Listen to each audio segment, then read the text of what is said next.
Allow me to reintroduce myself. My name is Ho. Blocked by James. Turned back and forth. Oh, he broke his ankles. 1-1 from Dodson. Batista with a drive. Deep left field.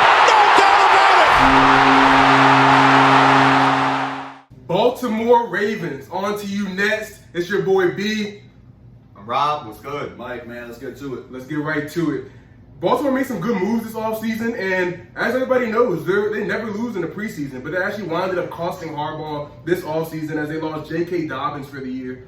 They also lost Juwan James, who was already hurt before they signed him, so he doesn't even really count as being out. And L.J. Fort tore his ACL. He was the starter most of the last year, and he's actually a really, really good linebacker, so that's going to hurt for them as well.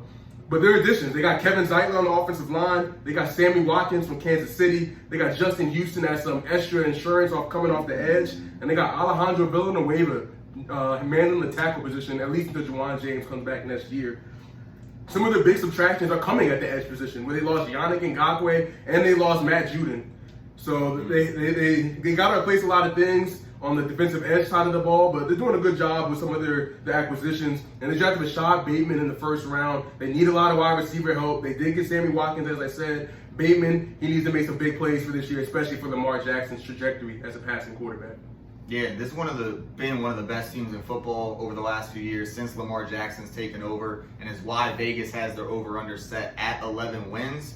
And the big thing about Baltimore has been the wide receivers, or lack thereof, in the postseason. The passing game has just not been what it's been in the regular season when it comes to playoff football. We know why that is, because those situations become more important. Those 3rd and longs, those 3rd and 8s, those become so vital to winning football games. And those haven't been situations where Lamar Jackson has been able to consistently prove himself. But that's why Baltimore went out, got Rashad Bateman, went out, added Sammy Watkins, and is trying to fortify those receivers. Kind of some struggle with some injuries. They haven't been able to form chemistry yet, so we'll see how that builds over the season.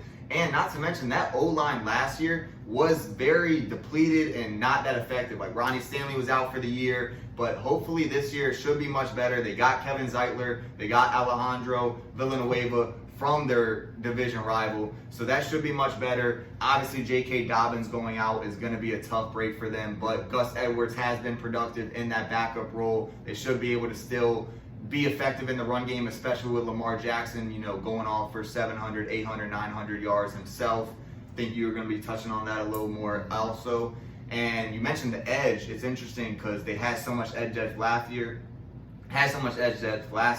have a lot of edge depth this year with Justin Houston, Pernell McPhee, and then still with those two young guys, Tyus Bowser, Jalen Ferguson. And it kind of reminds me of what the Eagles did in 2018, where they were just consistently rotating high caliber guys, getting after the quarterback. Oh, you're going after him, you're a little tired, you sit out, next guy comes in, plays just as well. So they have that ability, which will help. And last thing I want to make a point on is Marlon Humphrey is this generation's version of Charles Tillman. This guy goes after the ball. He is a peanut puncher. I'm telling you, when you watch this guy play football, watch out for that right hand, because he is going for that shit, and he will get some forced fumbles this year.